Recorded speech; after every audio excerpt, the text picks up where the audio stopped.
Hey, hello everyone, and welcome to yet another To Talk with Your Dentist on thedentaire.com. I'm Dr. Rekha, and the To Talk with Your Dentist is an initiative to increase oral and dental health awareness among people. Do visit our website www.thedentaire.com to get more information about your oral and dental health. Subscribe to our YouTube channel, and you can follow us on Facebook, Twitter, Instagram, Telegram, and on LinkedIn. And in conversation with me today, I have the very charming nutritionist Geetha. To give you a brief introduction about Geetha, Geetha Ghaliyavar is a leading sports nutritionist in Bangalore. She has a postgraduate diploma from the International Olympic Committee. She is a registered dietitian, a certified diabetes educator, and she has a university gold medal and a rank holder. She is a speaker and columnist with over 17 years of experience in the field of dietetics and nutrition. She mentors national and international and novice athletes by offering holistic sports nutrition coaching.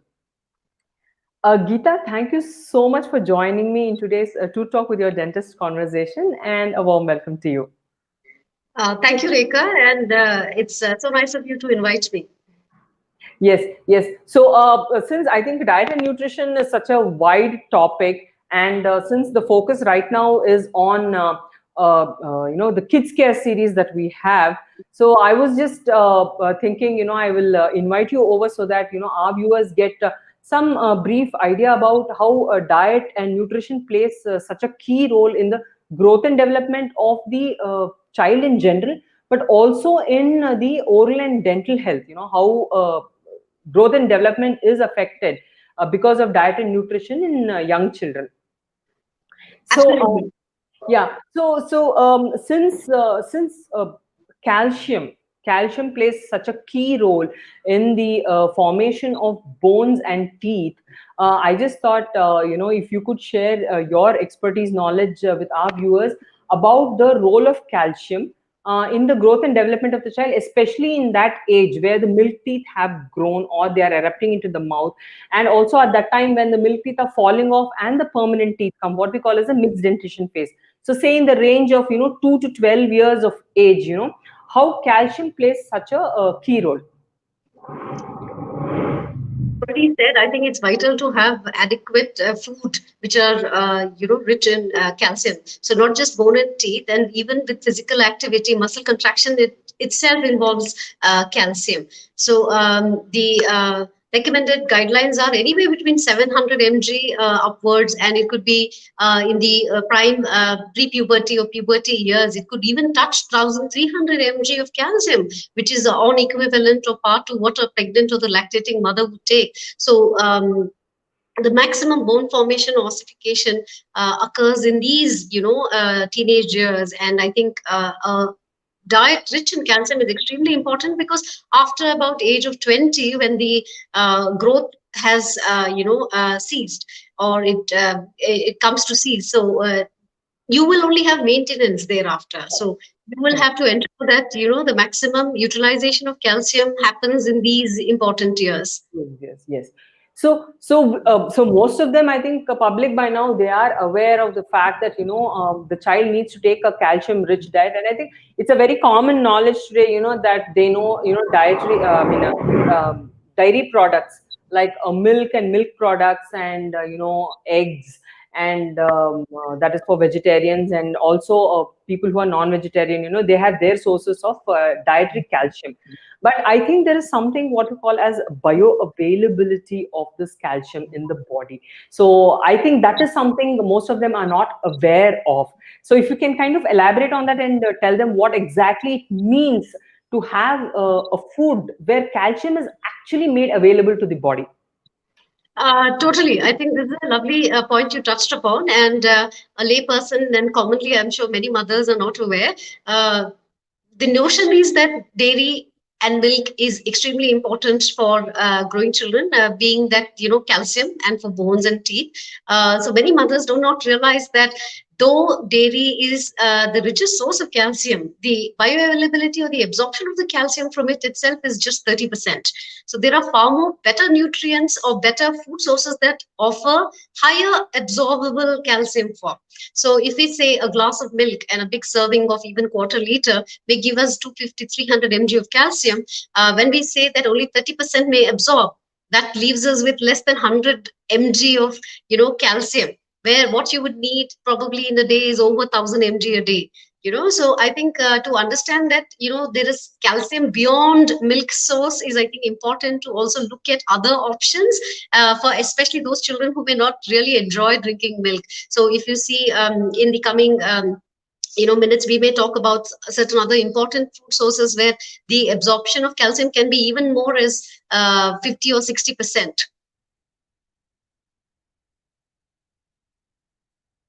So in that case, Geetha, what would you recommend? Say in a vegetarian diet, what would you recommend the kind of food mothers can start giving their children where actually there is more calcium that is available for the child, and also probably even in the non-vegetarian diet, or the kind of food that would be rich in calcium where the bioavailability is there for the child. Totally. So, like we say, variety is the spice of life. I think for those who consume marine food, I think sardines, salmon, mackerel, these are awesome fish.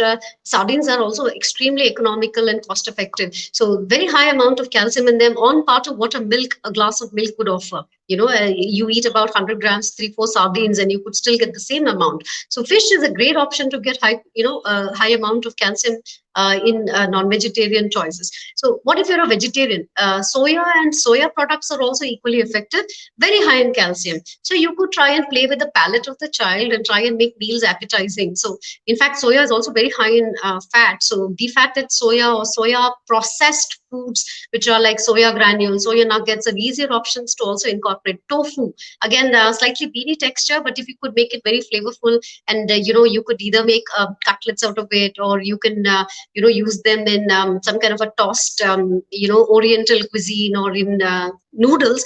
Tofu is equally good. So dark green leafy vegetables, so people think spinach is always or palak. Our own palak is very commonly used in many households, but of course our other cousins like kale and bok choy. So kale has got a slightly bitter taste, so may not appeal to all kids unless until you make it quite appetizing and use them in wraps or sandwiches. So that's a good option to use. A very high bioavailability or absorption from these. So even 50 to 60%, as I suggested.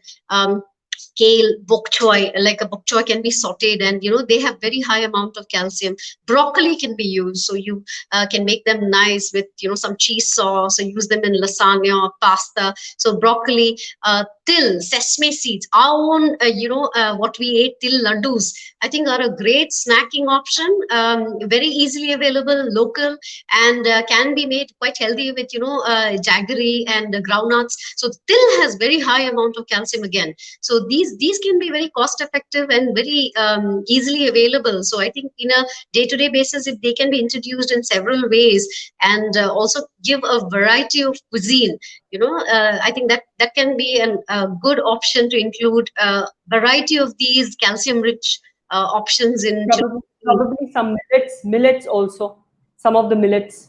I'm not really sure right now which millet is very rich in calcium, but millets, of course, they have higher protein in them, and whole grains have very high amount of phytate. So fermenting them, soaking, rinsing them. So these kind of options are better when you process whole grains. So okay.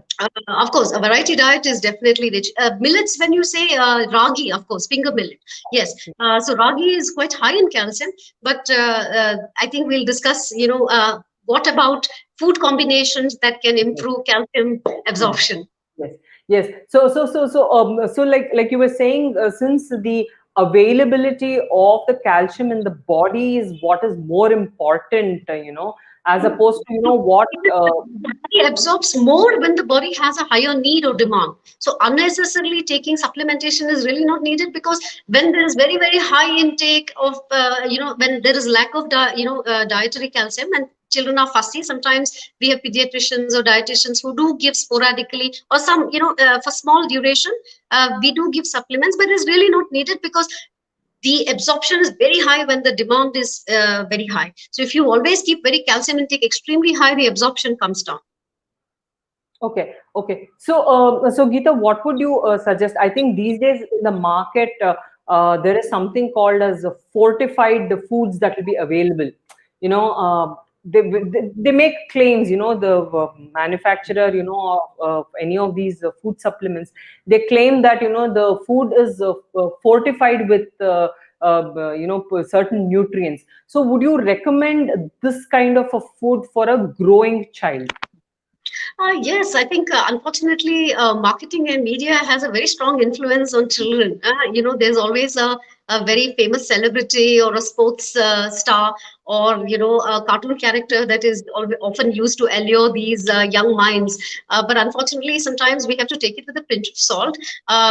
Fortification, yes, can be a value addition if it's a fussy eater, or there are challenges of inadequate dietary intake. So they can just kind of augment or add value if there is a deficiency or there is an inadequate intake through food. But however, I think over fortification is also sometimes we have to discuss and debate over that. But my as a dietitian and as a preventive nutritionist, the first focus we try and tell all our young growing children is to look at the food first approach. Yes, yes. I think what natural sources are there. I think to mix it in a balanced way and have it is probably any day better than taking something that is like more like an artificial, supplement into your diet. What happens with absorption is something that we are really not aware, because the physiology is so complex. As we are going to also touch upon this nutrient interaction, because what we eat is one aspect. How much of it the body is absorbing is totally, we are shooting in the dark.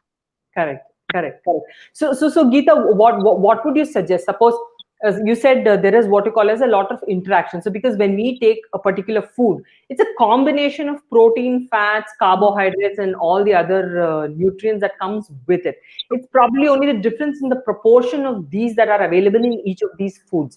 So, what exactly do you think? Suppose we consider some major food that is rich in calcium, like how you said, spinach, or eggs, or milk, any of these very specific dietary foods that we take and we say that's rich in calcium. So how does the interaction of these foods with other commonly taken foods on a day-to-day basis, what are the kind of combinations that is good, what is the kind of combination that should be avoided in children? Okay, this is, I think, a extremely important, takeaway from this conversation here. Many times, I think a layperson does not understand there is food interaction.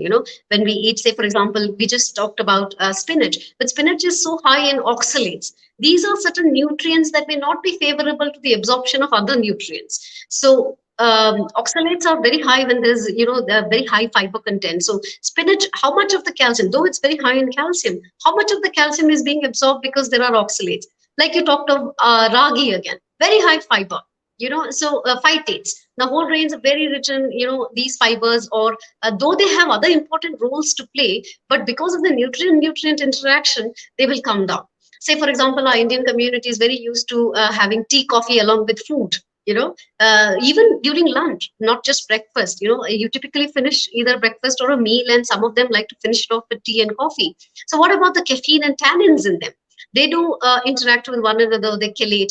And our meals are very, with COVID, I think it's been an immense advantage that, Indians have seen better recovery to COVID, are not able to succumb, because our Indian spices, our herbs are very, very helpful in helping helping support immunity.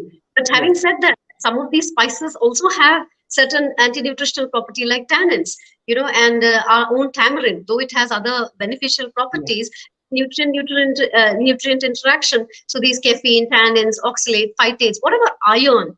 Like, how many of us actually, while growing up years, we actually ate, our sambar made with all the mixed greens, and we ate curd to finish off the meal, which is typically a part of our culture. But you see, very high amount of calcium and very high iron rich food. So calcium and iron have the same absorption channel. So what happens is they fight with one another for what the body probably would want to absorb. So Yes. the body then superficially absorbs what it is deficient in.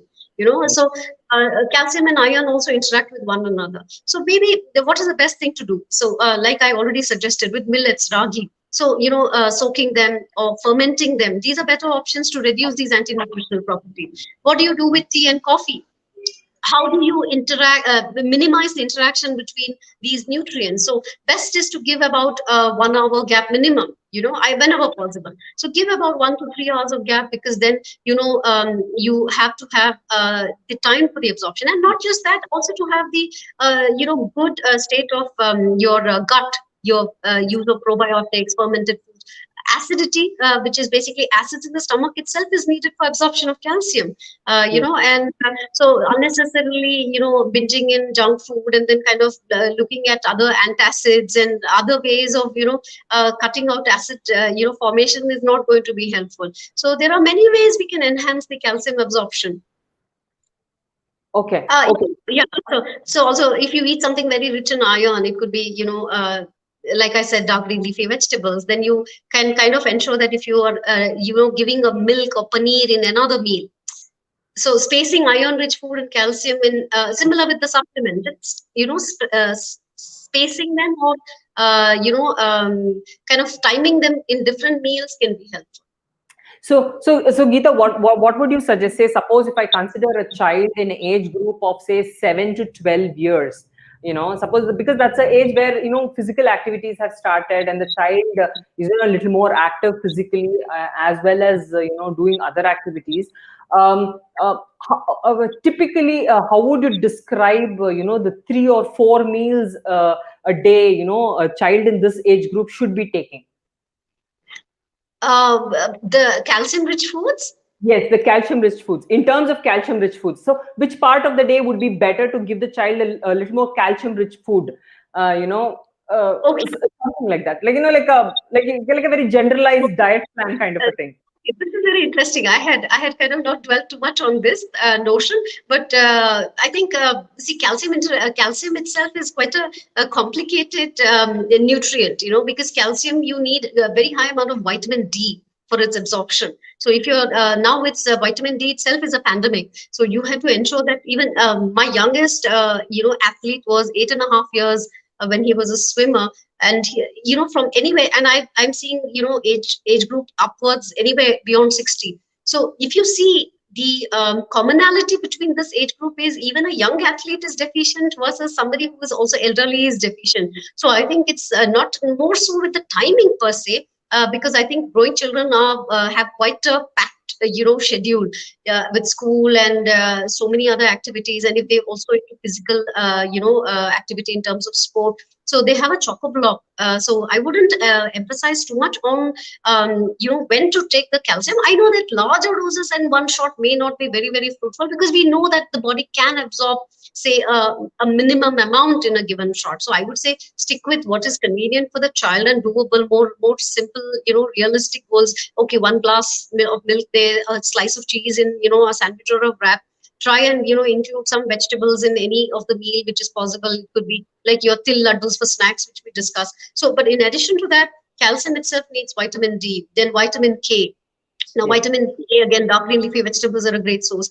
Calcium and phosphorus you need in the ratio 2:1, and that milk is a great, combination. Ideally, 2:1 ratio is already present. And what about magnesium? Yes. So magnesium is extremely vital for calcium metabolism. So just having a good, varied, balanced diet where you eat a lot of nuts and seeds, which give you, like almonds, not just rich in, calcium again, but also very high in magnesium. So just Yes. include, a varied diet, and incorporate all these food groups and have a mixed meal. And I think as Indian, you know um, what we culturally practice, I think as long as we can continue our traditional practices, I think that's great. That's great. That's great. That's great. I know. I think since diet and nutrition itself is such a vast subject, and like you said, how you cannot just take only one ingredient and say we'll talk only about that. like how interactions happen and how each one nutrient is going to affect the performance and the absorption and the interaction that happens between these. It's like a pretty complex kind of a structure. But I think, like the way you said, I think parents and mothers, especially, since they are the primary caregivers for the child, and they are the ones who take care of the diet and the nutrition of the entire family as such. I think what they should be aware is about, the bioavailability aspect. I think that's really important. So I think they should kind of take a little care and plan about this when they give each meal to their child. Oh, So, absolutely. and I think in this we can kind of stick to our traditions a little more, because I think it's a very time-tested combinations that are there in our entire menu list, I think. Absolutely, Rekha, because we did not have research articles and evidences to kind of, prove to them to say that these were the correct practices. But I think now we are, I think, going back to them with Yes, the justification that there's so much that we know today and yes. traditionally were practiced. Yes, yes, yes. So I think, Geeta, that was a very informative talk, and I hope all our parents and mothers who watch this talk are benefited by it. And it was really interesting. And like you said, I think this was, I wouldn't even describe like tip of the iceberg. I think it was just like a dot we just touched upon today, and just like one little topic on calcium. And I think there is so much more still to talk about, when it comes to diet and nutrition, and especially related to dental health, because again, dental health again involves not just dental health but also oral structures, jaw structures and growth and development. And so much happens, during pregnancy itself, when the fetus is developing in the mother. And I think there are so many more topics that we can touch upon, and I really hope, I'll be able to get in touch with you, and you'll be able to take some time off from your busy schedule and join me again for another talk to share your knowledge with our viewers. Absolutely, anytime, Rekha. And that will be a pleasure. Yeah, thank you. Thank you so much for joining me today, Geeta. Thank you so much. Most welcome, and it was indeed a pleasurable, conversation. Thank you. Good Thank day. you. Good day. Good day. Viewers, that was our dietitian and nutritionist, Geeta, who did talk to us about calcium and the dietary calcium and the bioavailability of calcium. And since it is such a vast subject and we cannot cover all the topics in one single talk, I hope I can get back to you all with subsequent talks on this topic. But in case you have any doubts or queries that and you'd like to know more about diet and nutrition, you can get in touch with us and we will get back to you on that. And if you would like to contact Geeta, her detailed descriptions is given in the description box below. So until next time that I come back with another expert on the this topic of oral and dental health, keep smiling, stay safe, and be happy. Thank you.